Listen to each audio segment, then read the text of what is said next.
আমার হিন্দুরা আপনি এতদূর দিলেও মুসলিম ভোট পাবেন না। মোদীজির ঘর নেবে, মোদীজির চাল নেবে, মোদীজির শৌচালয় নেবে, মোদীজির জল নেবে, পাইপে জল, আর ভোটের সময় বলবে এটা হিন্দুদের পায়। মাথায় ঢুকিয়ে রেখেছে, মাথায় ঢুকিয়ে রেখেছে।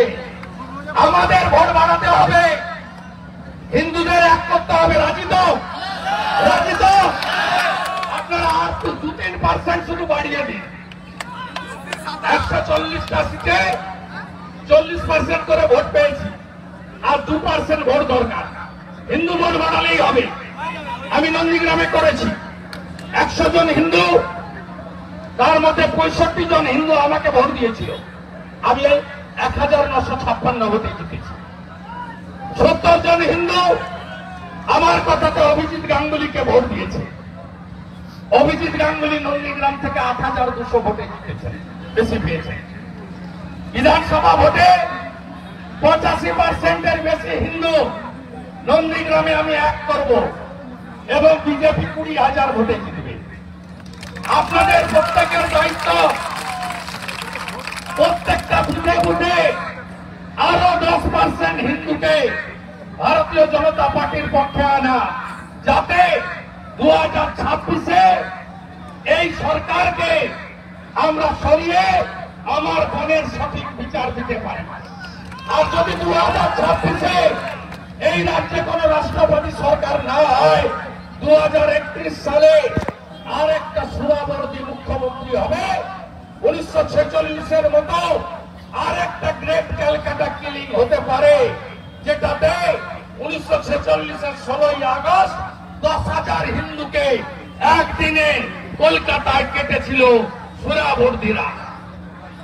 তাই গীতা পাঠ, তুলসী চারা স্থাপন, শঙ্খ বাদন, রুদ্রাক্ষের জপ করা, হনুমান চালিসা, রামায়ণ মহাভারত পাঠ করা, আগামী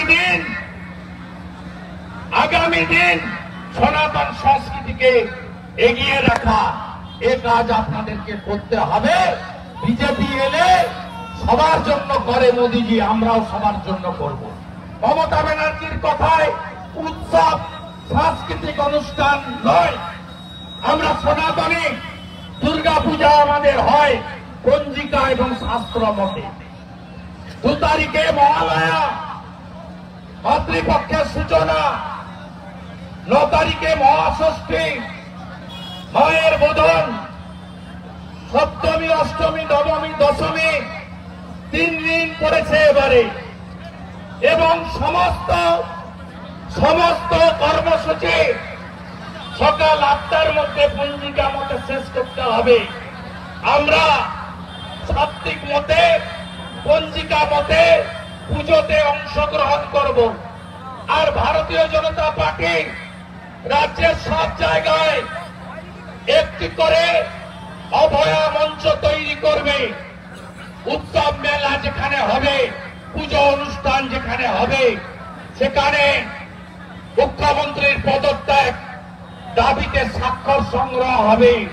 এবং আমার মাতৃশক্তি অষ্টমীর দিন নিজের পরিবারের জন্য যেমন প্রার্থনা করবেন, আমাদের বোন ডাক্তার বোনের বিদায়ী আত্মা যাতে অমরত্ব পায়, উৎসব সেদিনই হবে যেদিন অভয়ার উপরে অত্যাচার করারা এবং প্রমাণ লোপাট করারা ফাঁসিতে ঝুলবে, সেদিনই প্রকৃত উৎসব পালন হবে। বাংলাদেশে কি হচ্ছে দেখছেন না? বাংলাদেশের স্বরাষ্ট্র উপদেষ্টা বলছেন দুর্গাপূজার টাইম যাই থাক, দুর্গাপূজার টাইম যাই থাক, কোথাও যদি অন্য ধর্মের অনুষ্ঠান হয় তখন বাদ্যযন্ত্র, কাঁসার ঘন্টা, শাঁখ এগুলো বাজানো যাবে না। আপনি চান কি বাংলায় এগুলো হোক? চান কত? যদি না চান, জোট বাঁধন তৈরি হন এই বাংলাতেও আর একটা যোগী আদিত্যনাথের মতো সরকার তৈরি করতে হবে। হেমন্ত বিশ্ব শর্মার মতো সরকার তৈরি করতে হবে।